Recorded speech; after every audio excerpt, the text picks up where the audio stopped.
I will call the December 21st meeting of the Common Council to order at 7 o'clock. If you could all stand up for the Pledge of Allegiance. Lindsay Bennett, will you lead us?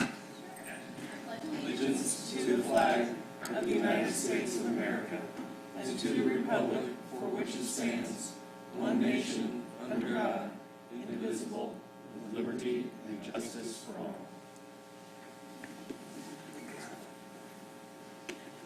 Ms. Lees, could you call the roll? Mr. Ayr. Present. Mr. Boyce. Present. Mr. Davis. Present. Mr. O'Connor. Present. Mr. Schwartz. Present. Mr. Smith. Present. Mr. Sparks. Present. Ms. Wiles. Present. Mr. Peterson. Here. President, you have a quorum. Thank you. Can I have a motion to approve the minutes of our December 7th meeting? So moved. Second. There's a motion to approve the minutes of the December 7th meeting, and a second. There's a hand vote. All those in favor, raise your right hand. 9-0. Approval of the agenda. Mr. President, I would move that we approve the agenda as presented. Second. Motion to approve the agenda in a second. There's a hand vote. All those in favor, please raise your right hand. 9-0. Petitions by citizens who are present. There are a lot of people here, so if anybody has anything they would like to add to the agenda, please fill out a comment card and hand it to the clerk.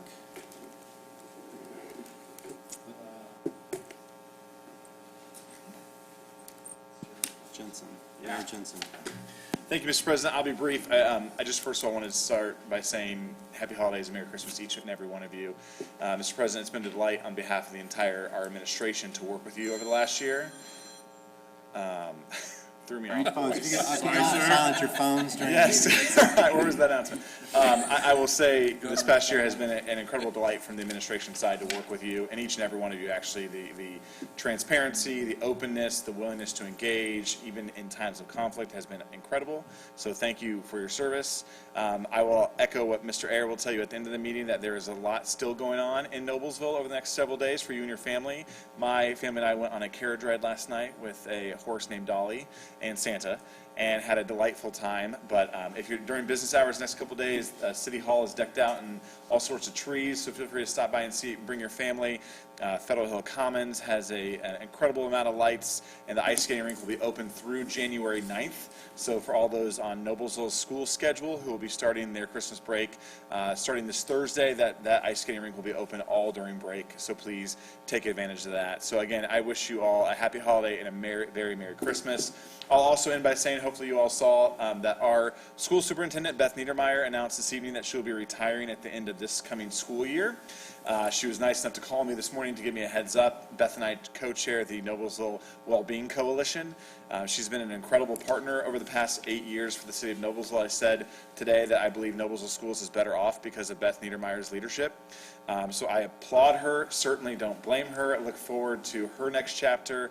I'm sure her and Bob are looking forward to traveling, but I know I join all of you, and we will celebrate her towards the end of this school year, but make sure that we all say thank you to Beth Niedermeyer for a job well done over the past 8 years, an incredible job. So again, happy to answer any questions, but thank you for all that you do. Looking forward to serving with each and every one of you in 2022, and I didn't even intend to rhyme there, so thanks. Thank you. Any other petitions, comments? If not, Mr. Boyce. Yes, thank you, Mr. President.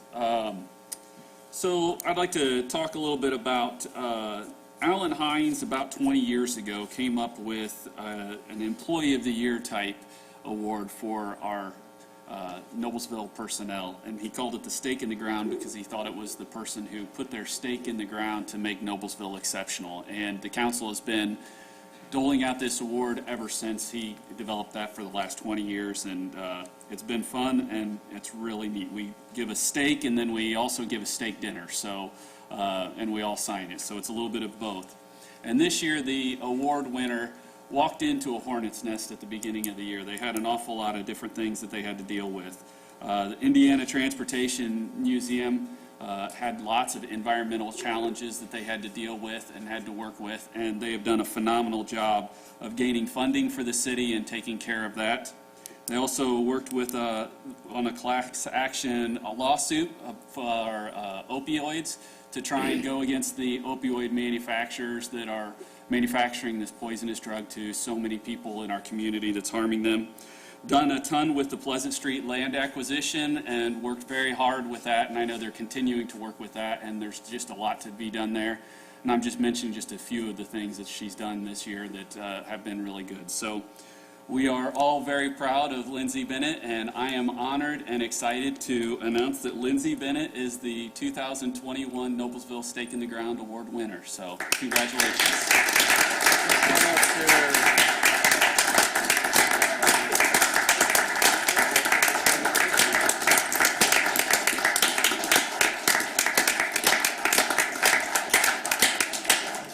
Here's your steak.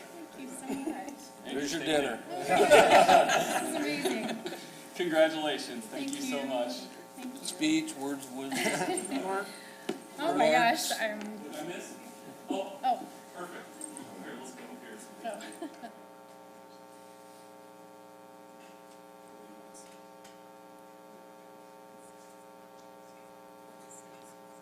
Between them.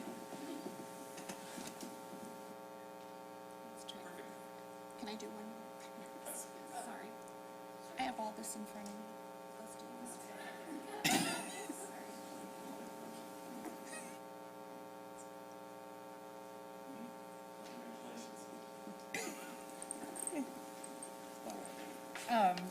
Thank you so much. I think I've mentioned to several of you, like, this is my dream job. This is what I have aspired to do. And I'm just feel so honored to be here every day. And I love working with Mayor Jensen and with all the staff here. And really, this is a really teamwork is what, how I've been able to do the things that I've been able to do this year. We have an incredible staff here, and it's so fun to come to work and get to work with all of the department heads and the other people who make things happen here. I'm just kind of overwhelmed, sorry. I just really appreciate council's support this year, and you guys have welcomed me in. I'm sure you didn't know what you were stepping into by hiring in-house counsel, so I really appreciate your confidence and your support, and just thank you very much.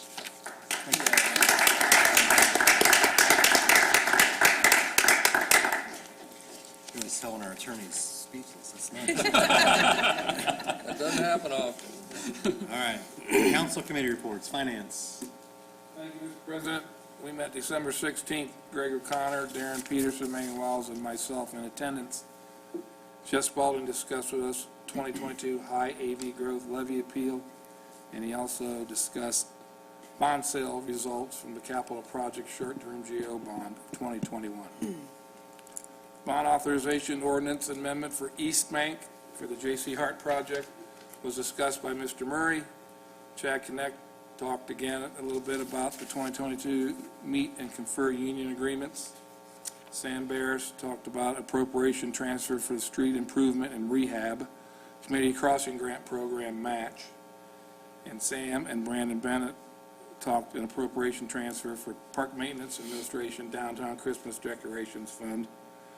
Sam discussed summary of routine appropriation transfers for the fourth quarter, and Jeff discussed summary of appropriation of grant proceeds for RC-3-21 fourth quarter, and also the 2021 year-end fiscal administration.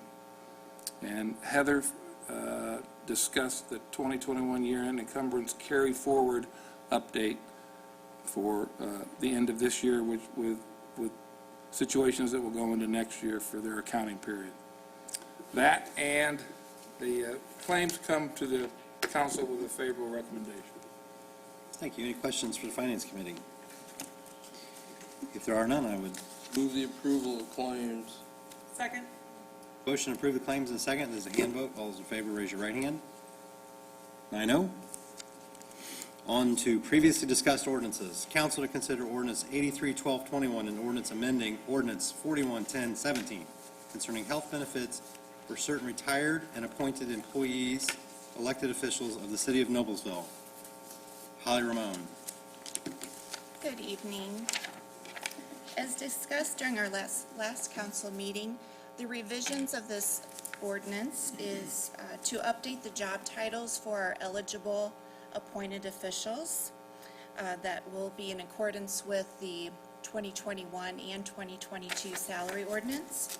And the language was also updated for information concerning COBRA and the eligibility for certain members. And information was updated as well for the Medicare supplement plans. And I'm happy to answer any questions that you may have. Any questions? Mr. President, I would move that we approve ordinance 83-12-21 as presented. Second?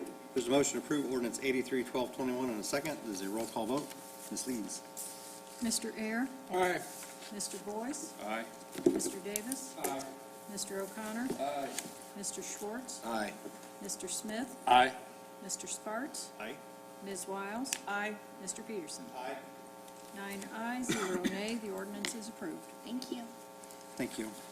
Council to consider ordinance 771121, an ordinance for a change of zoning from R2 low to moderate density single-family residential and RMH residential mobile home park to R5 multifamily residential and PB planned business with the FH flood hazard district remaining as is for approximately 48 acres in the 7700 block of East 146th Street, north side, as amended. Can we read the next one as well? Council to consider ordinance 84-1221, an ordinance for a change of zoning from R5 multifamily residential, PB planned business, and FH flood hazard to R5 PB FH PD residential commercial flood hazard plan development, including the adoption of a preliminary development plan, ordinance and associated waivers for approximately 48 acres in the 7300 and 7700 block of East 146th Street. Wow. Joyce Ann Yelton. Good evening. Just a quick summary. This is basically a change of zoning from basically R2 residential and the residential mobile home park zoning districts to basically a PD overlay, which will be, most of the property will be zoned R5 residential, with a small portion of it being zoned commercial. The area, as shown on this map, basically lays out all of the areas that will be zoned R5, except for the striped areas that you currently see. Those are flood hazard areas. These will remain as flood hazard areas. This darker area here is all R5, and this small portion here on the corner is what's being zoned PB.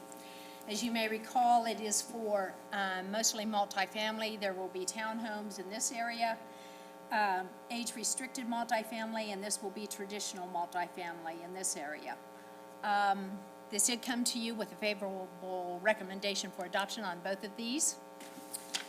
In the audience are representatives from Millhouse and his attorney, should you have any questions of those individuals.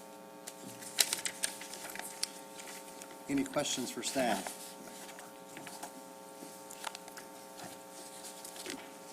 Any questions for the petitioner? No. You don't have to speak. But you should. But you She's should. there. You came all this way. Yeah, thank you, Mr. President, councilors. My name is Misha Rabinowitz, offices at 1 Indiana Square. Thank you again for hearing our case. And I won't get back into it, but the details, unless you want to, but just to reiterate, it's a $118 million investment in the community with market rate apartments, with age-restricted living, with retail, and with townhomes. One comment I did want to touch on, because we have heard and we do know that there are concerns from some of the mobile home renters that exist in the two mobile home parks that are being acquired. That's Hamilton Estates and Grayland Place.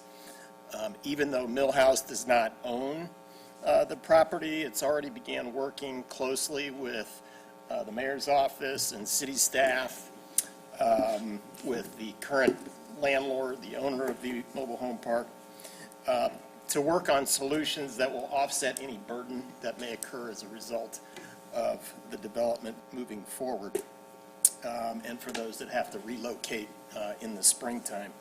Again, Millhouse doesn't own the property yet, so we're unable to discuss details of that, but we do anticipate having plans put together for that after the new year. So I know that there have been concerns raised and just wanted to mention that.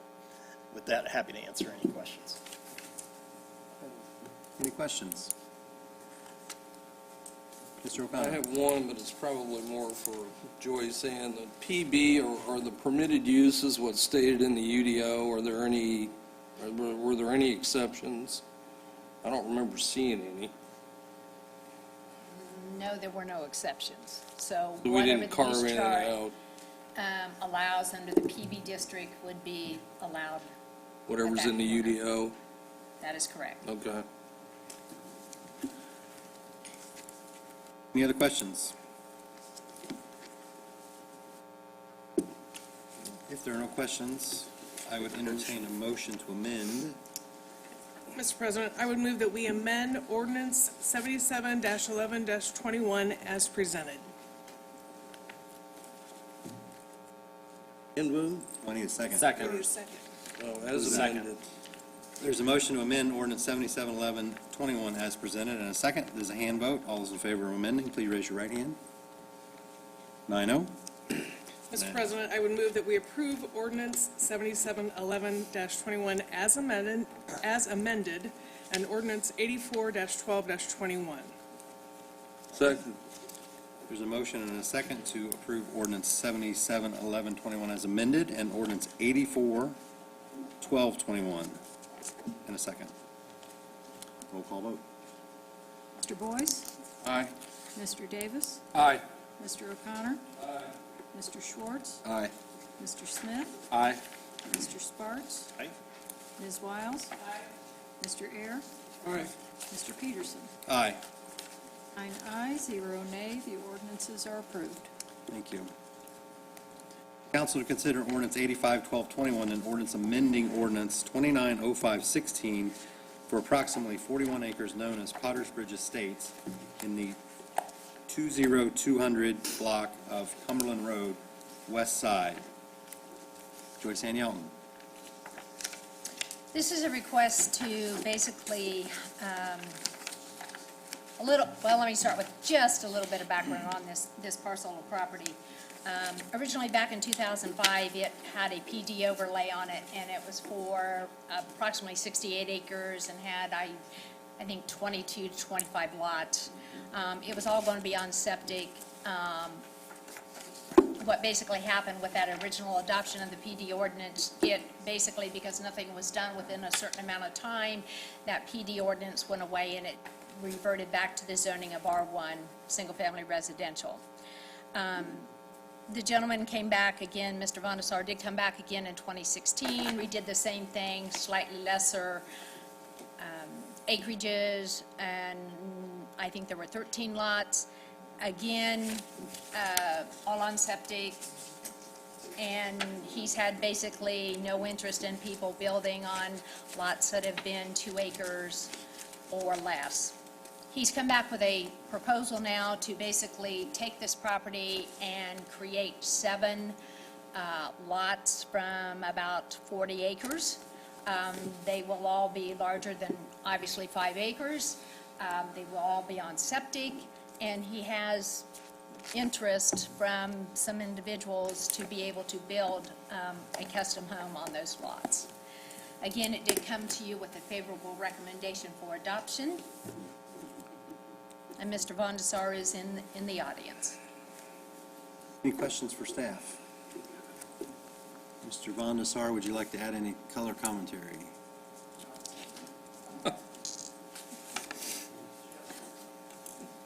Yes, she does. Thank you.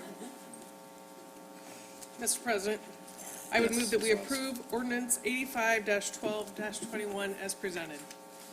Second. The motion to approve ordinance 85-12-21 in a second. This is a roll call vote. Mr. Davis? Aye. Mr. O'Connor? Aye. Mr. Schwartz? Aye. Mr. Smith? Aye. Mr. Sparks? Aye. Ms. Wiles? Aye. Mr. Air? Aye. Mr. Boyce? Aye. Mr. Peterson? Aye.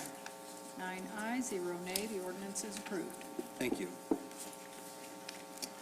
Council to consider ordinance 86-1221, an ordinance amending ordinance 31-793 for approximately 199 acres known as the Meadows in the 10400 block of East 191st Street. Joyce Ann Yelton. This request is to basically take the area that is outlined here within the red area.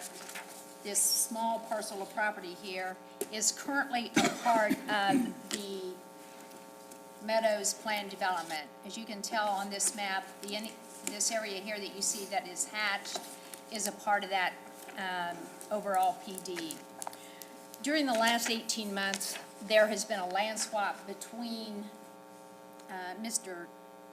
Cooper and the Meadows to basically align their property more with what they were taking care of as far as landscaping goes. So they decided to basically straighten out the line a little bit here, and they basically came to an agreement with Mr. Cooper, so he now owns this. He eventually possibly may want to build another house on that piece of property, as he has presented us with a primary plat. But in order for him to do that, we have to remove that small portion out of the Meadows PD ordinance so that it is just zoned R1, single-family residential. And it did come to you with a favorable recommendation, and I don't see Mr. Cooper. He called me this afternoon. He had an In the emergency that audience. came up, but expressed his gratitude for Okay. all of your hard work. Oh, well, thank you. That is annexed in, correct? Yes, it is. Any questions for staff? Any other questions? Seeing none, I would entertain a motion. Mr. President? Yes, Mr. O'Connor. I'll make sure I've got the right ordinance number. I move to approve ordinance 86-12-21 as presented. Second. The motion and a second to approve ordinance 86-1221. This is a roll call vote. Mr. O'Connor? Aye. Mr. Schwartz? Aye. Mr. Smith? Aye. Mr. Sparks? Aye. Ms. Wiles? Aye. Mr. Air? Aye. Mr. Boyce? Aye. Mr. Davis? Aye. Mr. Peterson? 9 ayes, 0 nay, the ordinance is approved. Thank you. New ordinances for discussion. Council to consider ordinance 87-1221, an ordinance amending ordinance 170421, authorizing the city to issue its taxable economic development revenue bonds, Series 2021A, East River Partners LLC project, and taxable junior economic development revenue bonds, Series 2021B, East Bank project, and approving and authorizing other actions in respect thereto. Move to introduce. Second. Andrew Murray. Good evening, Andrew Murray, Economic Development Director. For the record, this item before you is an ordinance that would amend a previously approved ordinance authorizing the issuance of economic development revenue bonds for the East Bank project. As a quick update on the project, our developing partners, J.C. Hart Development and Republic Development, I'm pleased to report that they now hold title to the county lot and the McMillan Station lot, and they are currently working on getting utilities disconnected, completing an asbestos report, all with the anticipation of having the existing improvements demolished by January 15th of next year. So certainly exciting to see some meaningful progress as we start yet another exciting project in our downtown. With this ordinance before you, this is a cleanup technical amendment to the previously approved ordinance. This is not changing any terms of the incentive that we previously approved. Back in April, we had anticipated issuing these bonds in August. However, due to delays by the developer and subsequent approvals to further closing by the city, we have pushed, we have passed the August deadline to close, so we can no longer issue bonds with the max 25-year term. And so this amendment is now needed so the developer can maximize that 25-year term. So that is the basis for this amendment. Pretty straightforward. Happy to answer any questions. Procedurally speaking, there's no action tonight, but if all goes to plan, we'll be back before your second reading and hopes to close on the bonds February 1st of next year. Happy to answer your questions. Any questions? It's exciting. Thanks. See you in a couple weeks, 3 weeks. Council to consider ordinance 88-1221, an ordinance annexing approximately 46 acres adjacent to the northwest intersection of East 146th Street and River Road, and Resolution RC 7121, adopting a fiscal plan. Motion to introduce? Second. Joyce Ann Yelton. This is the property that we basically talked about earlier this evening. It is the property that's located at 146th Street and River Road. The area outlined here in red is the area to be annexed. Anything that is remaining outside of that red area is not to be annexed into the city. Basically, this is a voluntary annexation. We do have signed annexation applications from all the current property owners. It has been advertised for a public hearing this evening. Again, it is for the 46 acres.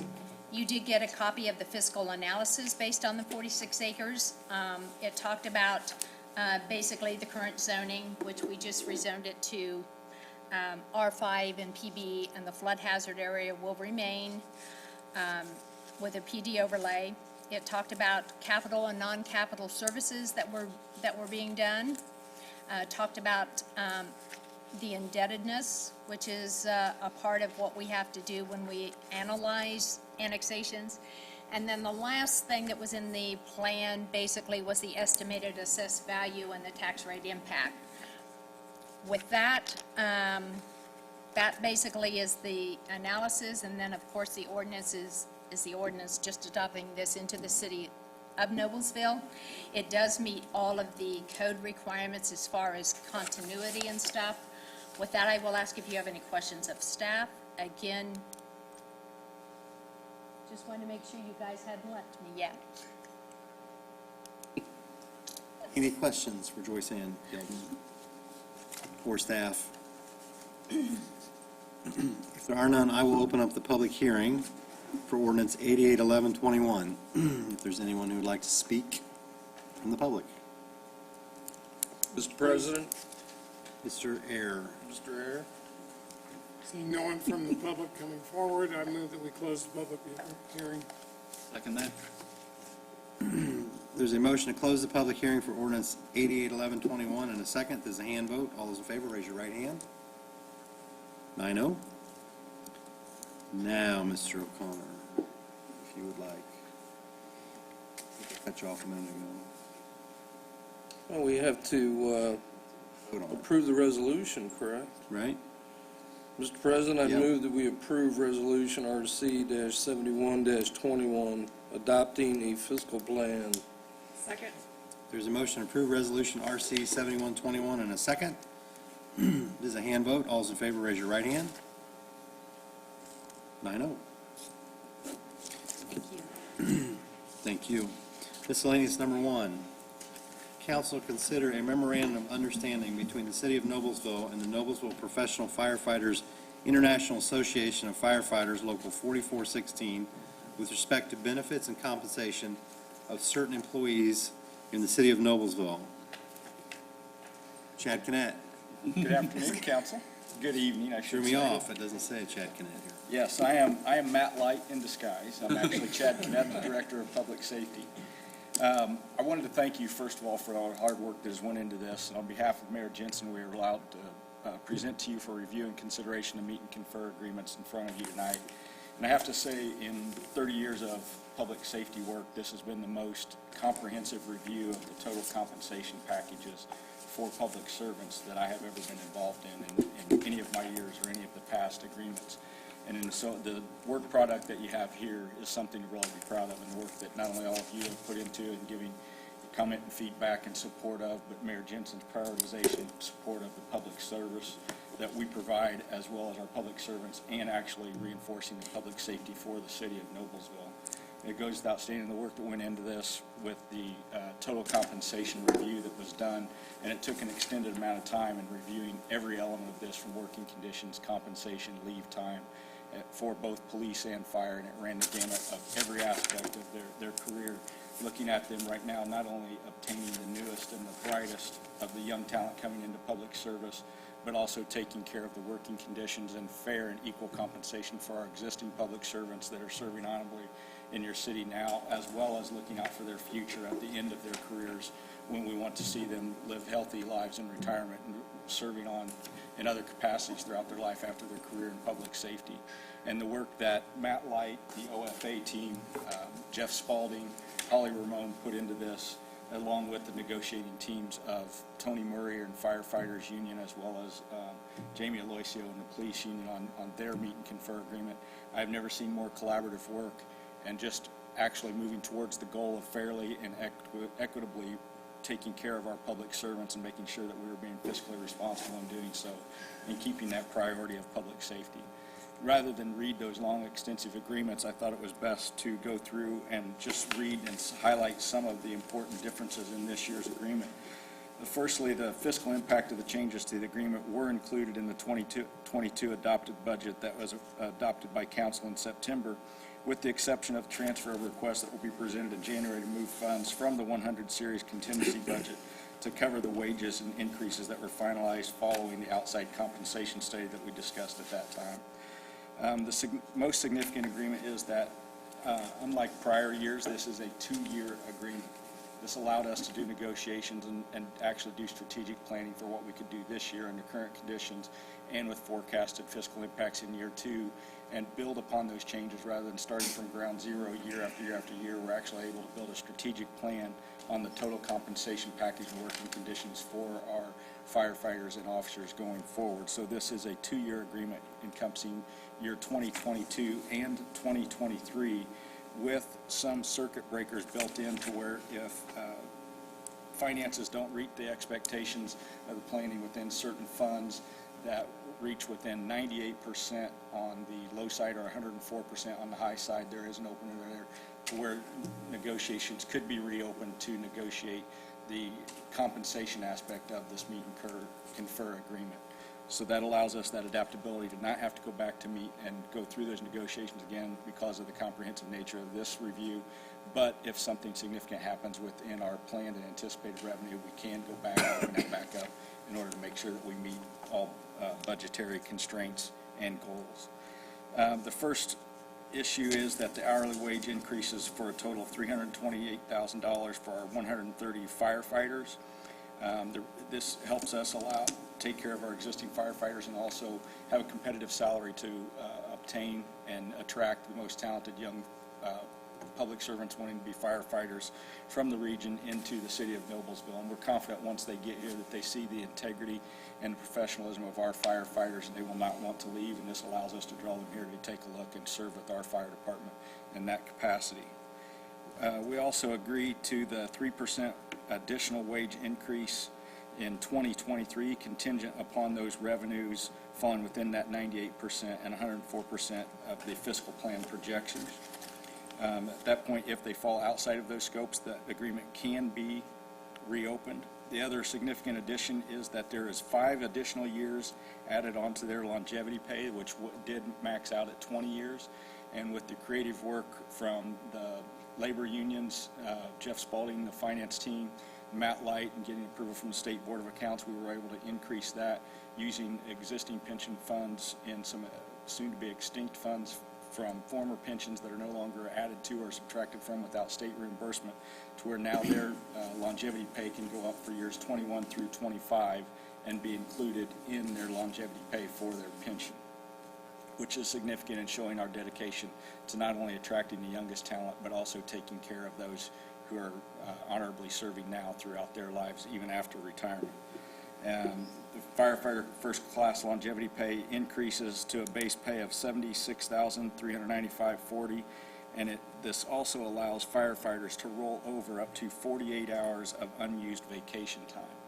And that is in that is something new for us, and allowing time to roll over to that level from their extension. But as we've seen with the pandemic and other public safety crises going on in our country in the last couple of years, with the current staffing that we have, with things such as isolations and the transmissibility of the disease impacting staffing and having to keep our apparatus and our police officers and keep them at adequate staffing, they oftentimes, due to administrative discussion on scheduling, aren't allowed to take time off. So this allows that flexibility under those conditions for them to not have to use or lose that time, but actually be able to carry over a portion of it. Allows our supervisors within both police and fire staff to administratively review that time, keep minimum staffing to make sure we keep as much of our service in service, and allow officers to and firefighters to take their personal time, decompress, and be ready to serve you on a more equitable and safe manner. With that, that is all for the firefighters agreement, and I submit that for review and answer any questions. Any questions? We have members of the union here, if you'd like to add anything. Yeah.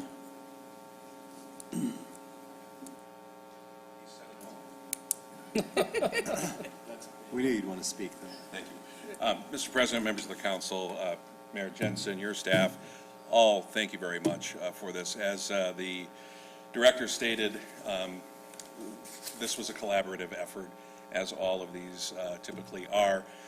This is a good work product, the result of a lot of time spent and a lot of energy, and not only collaboration, but being creative in how we came about these. We continue to appreciate your support to provide the resources to enable us to provide the service to the good citizens and visitors of Noblesville.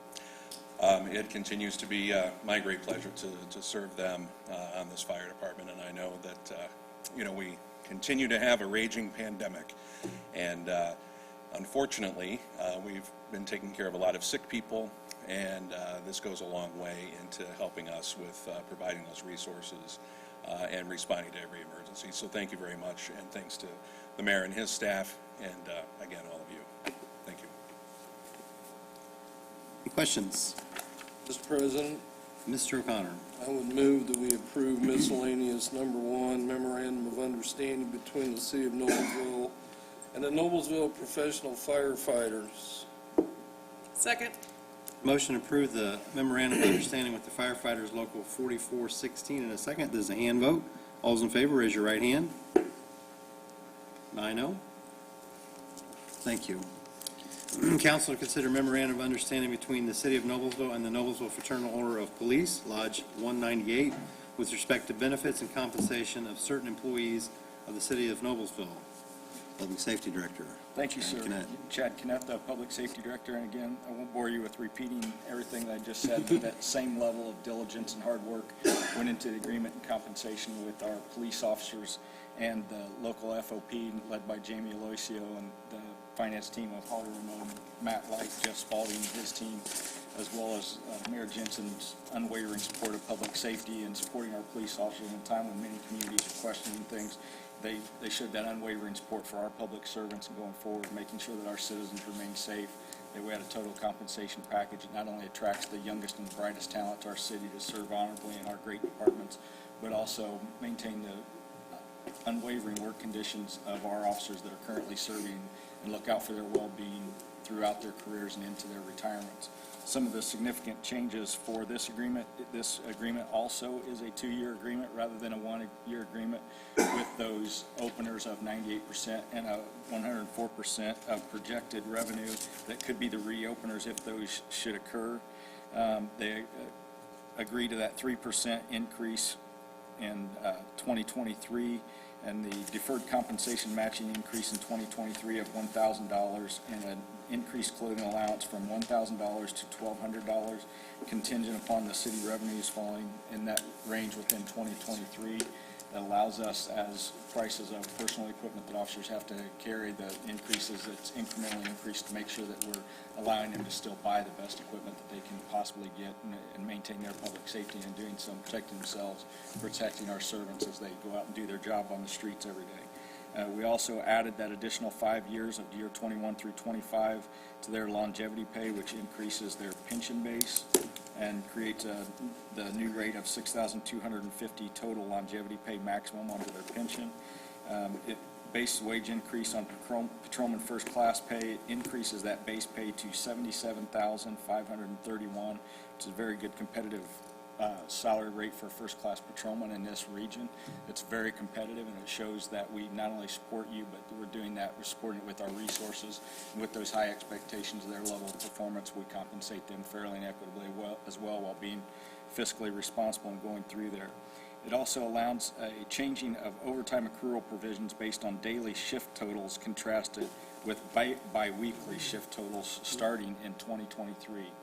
And to explain that a little more, in the 2023, the overtime compensation would be done to where, with the current working conditions and staffing that goes on post-pandemic and with the social justice issues that we've had to raise, oftentimes we have significant increases in staffing increases based upon special events or incidents or isolations and quarantines that go on through that. Officers, in order to be fiscally responsible, we have to keep those staffing at a reasonable level, but also have the ability to pay overtime to get officers to come in and work on their off-duty hours to meet those minimum staffing needs to keep our city safe. And in the current system, it bases that on a 2-week total. But under this system that goes into effect in 2023, if you work a 12-hour shift and you get a late run, we have a critical incident and it goes through, and you end up working 2 hours of overtime. Those 2-week totals would not be taken into consideration, but those hours worked in excess of your regularly scheduled 12-hour shift would be paid at that overtime rate in order to compensate the officers for the dedication and staying after and doing that quality work that we expect of them as public servants in Noblesville.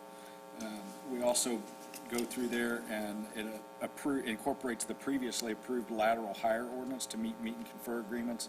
And what that does is we're obtaining talent from other departments that have already been through the Indiana Law Enforcement Academy and have some experience with other departments, but because of the professionalism, the high expectations, and the caliber of the police department in the city of Noblesville, we're able to attract officers from other departments that want to come to our great city and serve as police officers on this police department. So in doing so, that allows us to compensate them and reward them for their years that they've already served in their previous department, rather than starting out at zero as far as their longevity towards being allowed to take time off. And the final addition to that is it does allow police officers to carry over that additional 40 hours in overtime for much the same reason that I previously explained. It allows administrative review under times when we have staffing crunches because of the pandemic or other issues, where we're able to allow officers to not have to use it or lose it with time off, but meet the minimum staffings, be dedicated volunteer, and not lose their time off and take it off the following year. And with that, I would submit for approval the police agreement for 2022 and 2023 for review and consideration. Questions? Mr. Locio. Mr. President, Yes. I would move that we approve the memorandum of understanding with the Fraternal Order Police Lodge 198 as Second. presented. Second. There's a motion to approve the memorandum of understanding with the Fraternal Order of Police Lodge 198, and a second. This is a hand vote. All those in favor, please raise your right hand. 9-0. Thank you. Very much, Council. That was a lot of work. You guys put a lot of time into that, and it was very much appreciated. Thank you, sir. Council to consider Resolution RC 2921A, an amended resolution regarding certain tax abatement deductions for Curium U.S. LLC. Chuck Haberman. Good evening, Council. You may recall this summer we approved tax abatement for Curium's expansion project for about $303.5 million in real property and $9.3 in personal property. In that resolution, there was a minor error. The headings of the schedule for those abatements were flipped. The personal property was listed as being a 3-year tax abatement. The real property was listed as a 7-year abatement. So this amended resolution takes care of that descriptors error. But no constructs or anything with the agreement has changed. I'm happy to answer any questions should you have. Any questions? President, Yes. I would make a motion to approve RC-29-21A, miscellaneous number 3. Second. There's a motion to approve Resolution RC 2921A, and a second. This is a hand vote. All those in favor, raise your right hand. 9-0. Thank you. That Scrivener, you gotta watch out for it. We need a new scrivener. Council to consider resolution RC 7221, a resolution regarding land acquisition. Allison Krupski. Good evening, council. Merry Christmas, happy holidays. Good to see everybody tonight. Before you today is a land acquisition resolution for the Little Chicago Trail over Morris Reservoir, and we included Lift Station 10 with this. Just a little background on the Little Chicago Trail. So currently it goes all the way from State Road 38 to South Harbor, so Elderberry Road, and then so this is going to extend it from Elderberry Road to Kerrigan Road. This is a 10-foot trail, and that is consistent with what we already have existing right now along the Little Chicago Road. It will be on the east side of the road. It will also widen the bridge at Little Chicago Road over Morris Reservoir in order to accommodate that trail. That bridge will be owned and maintained by the Hamilton County and not by the city of Noblesville, which is huge for us to not have to own and maintain that structure in perpetuity. That structure is currently 50 years old, so you will see an increased cost for what we're having to do for that project, but the county will be reimbursing us for that project. That's just a little background information. There are 10 parcels that will need to be acquired, portions of it for this project. Your memo right now says temporary and permanent. It is actually all permanent right-of-way. It is no full acquisition, so it's all partial, and I believe Jim included an exhibit in your packet that shows the amount in blue that will need acquired for the project. I have a lot of exhibits, but it's quite a few pages, and I think it'll be kind of a nuisance to go through, but it is in your packets. Lift Station 10 is located at Hawthorne Place. This project will be done prior to the construction of the Little Chicago Trail, which is currently going to go to bid at the end of 2022 for construction in 2023. The lift station should be done prior to that construction, but we wanted to lump all of the land acquisition in one resolution because they will be, they're concurrent with each other. I recommend that you approve this land acquisition resolution. Any questions? Mr. President, Mr. O'Connor. I would move that we approve Resolution RC 72-21 as presented. Second. There's a motion to approve resolution RC 7221 and a second. This is a hand vote. All those in favor, raise your right hand. 9-0. Thank you. Council to consider 2022 appointments. Megan Wiles. Yes, in your packet, you have a memo showing different boards and commissions where the council appoints different community representatives to those boards. And you'll see a listing of the current appointees and then the proposed appointees. And all are staying the same except for Mr. Peterson will take Mr. Smith's place on the Planning Commission. Good luck. Joyce Andrew, me. So, Thanks for stepping up. yes. I enjoy it. It's very rewarding. So I would make a motion that we approve the 22 appointments as presented. Second. There's a motion to approve the 2022 appointments as presented. And a second, there's a hand vote. All those in favor, raise your right hand. 9-0. I did vote. Thank you. Council to consider resolution RC 7321, a resolution authorizing certain appropriation transfers for year-end fiscal administration. Jeff Spaulding.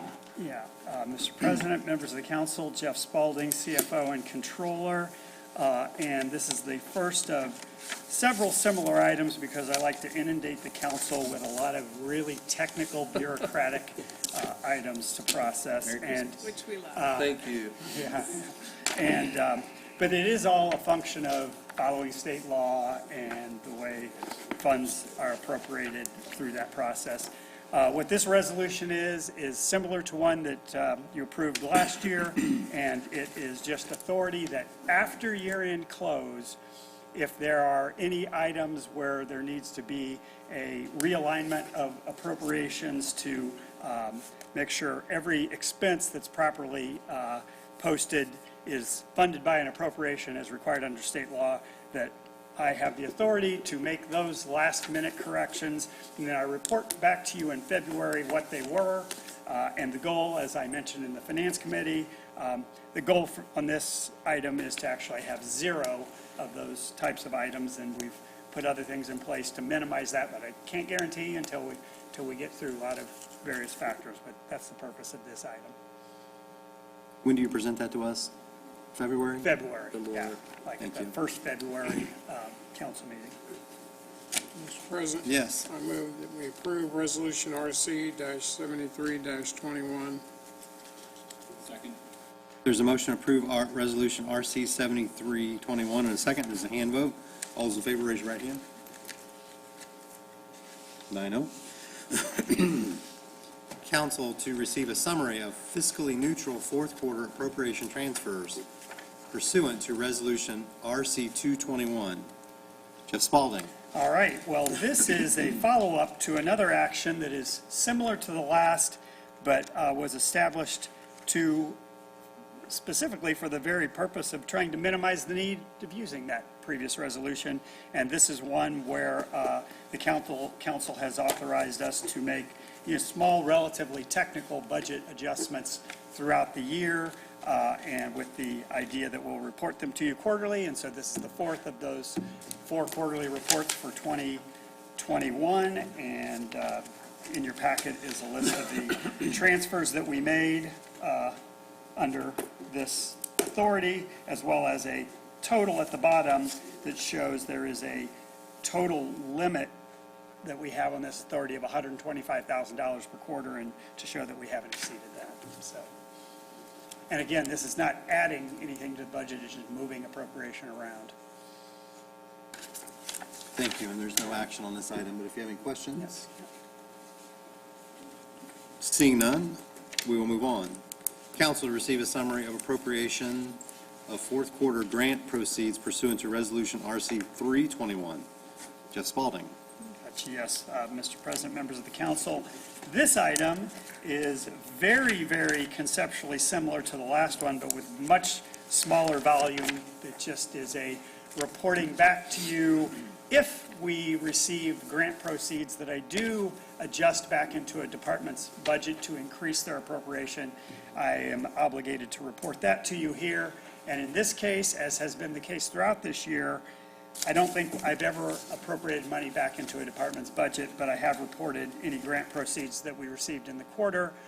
And the biggest reason why this would happen, where you would get grant proceeds in that you don't put back into a department's budget, is because it was for an item that was appropriated and assumed to be spent out of the budget, so they don't need their budget replenished for it. It was put there, and then, as in this case, we were able to receive grant funds to offset that cost, which replenishes the fund balance, and then the council can appropriate that in the future. Any questions? There's no action on this item either. Nope. Thank you. Transfer number 1, council to consider transfer TA 1521, an appropriation transfer in the 2016 Lowett for roads fund for the community crossings grant programs match requirement. That's something. Sorry, thank you, Evelyn. Yeah. Again, Jeff Spalding. Yes, Mr. President, members of the council. Another pretty exceedingly technical item, and what we're doing is simply moving an appropriation from the 300 series to the 400 series, because there has been a kind of a change as things evolved over the year. These funds were appropriated in the 2021 budget to fund design work for the Pleasant Street project. As the year played out and we built out the financing plan for the Pleasant Street project, those costs were covered in another place. And so now, with the good work of our engineering department and Allie Krupski, who, if she's still there, is still there, they were able to secure additional funds from the state for the Community Crossings Matching Grant Program, and this is to move that money that is no longer needed for the original purpose to the place in the budget to spend to match that. Thank you. What was the total we received this year between the two? Thank you. Any other questions? Mr. President, Mr. O'Connor. I move to approve TA-15-21 as presented. Second. Motion to approve transfer TA 1521 in a second. There's a hand vote. All those in favor, raise your right hand. 9-0. Thank you. Council to consider transfer TA 1621 an appropriation transfer in the Downtown Development Fund for downtown Christmas decorations. Jeff Spalding. Yes, Mr. President, members of the council, this one is actually catching up to the action that has occurred with the additional downtown Christmas decorations that were approved by the Downtown District Committee and funded from the Downtown Development Fund. And as you may recall, the way we appropriate this money is we appropriate it to contingency, and then as uses are identified, we move it to that appropriate budget, and that's what this is doing for those decorations. Mr. President, Yes. I would move that we approve transfer TA-16-21 as presented. Second. Motion to approve transfer TA 1621 in a second. There's a hand vote. All those in favor, please raise your right hand. Motion passes. That is my last official. Any council comments? Mr. President, Yes? Go ahead. it has been a pleasure serving as your vice president of the council. And on behalf of all the council members, I would like to present you with a plaque to say thank you for your service as president this year, 2021. Thank you.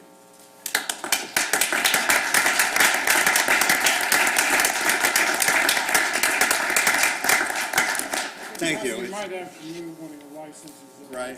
Find a spot to put This is that. great. Thank you. I appreciate it. It's been a lot of fun to do this, and I appreciate all the hard work that everybody put in. It was, gave up 4 Saturdays for retreats and lots of committee meetings and executive sessions and a lot of hard work and late night phone calls, and I appreciate everybody coming here prepared, and it made, you know, Brian and I got in an argument in ARB this morning, and that makes this meeting better, and it's always nice that it's in the spirit of all these arguments we've all had. I think I've argued with everybody here about something that, in the spirit of doing the right thing, and it's never been personal, and it's a tribute to the mayor's office, and the staff has always been open, and they answer your calls, and they call you back with answers. Not always good news, it's not always great news, but you get the news, and that's been really wonderful, and I appreciate it. And Evelyn has been she's a real hero here, by the way. She's cringes less when I speak now, so I think that's a good sign. So thank you. I appreciate all the hard work you guys have done. Thanks for what you did. Same, absolutely. And I would like to thank you for your Christmas attire. It looks quite well this meeting. Thank you. And remind everybody to have a very Merry Christmas. Merry There's Christmas. still a lot of shopping to be done in Noblesville. The stores are all full and have a lot of things to sell you. And Mr. Jensen did reiterate there's still carriage rides, ice skating. Santa Claus is still in town, and so get out and enjoy your downtown Noblesville. If you can't find something to do, you're not looking at Noblesville. And I'd like to wish everyone a very safe and Merry Christmas. Happy holidays. And a Happy New Year. You danced in the last meeting, and now you're singing. Oh, wow, on that. Thank you.